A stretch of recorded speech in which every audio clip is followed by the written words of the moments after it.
zaidi ya vingapi kwa ajili ya kujadili ombi hilo. Hatukuwakubalia moja kwa moja mpaka tulijiridhisha katika vikao hivyo familia hiyo ni ya namna gani. Vikao vikajiridhisha kwamba familia hiyo haina matatizo yoyote, kwamba ombi walilolituma kwa familia ya Cyprian Mgina kwamba limekubalika. Sasa ombi lao jana ndo ombi lao likakubalia, tukafanya sherehe ya kumuaga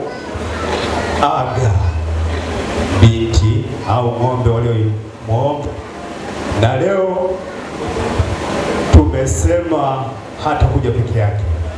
Ndio maana umeona jopo hili lote tumemsindikiza mpaka kanisa, tukamkabidhi mbele ya kanisa, na mchungaji ameongea mambo mengi.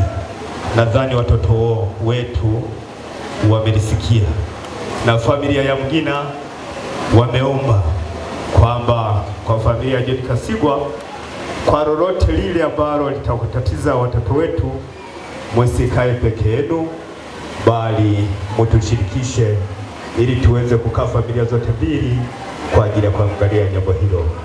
Sasa mchungaji ameongea mambo mengi, tumeyasikia. Familia ya mzee Cyprian Mgina wao wanawatakia maisha mema watoto wetu, waishi kwa salama.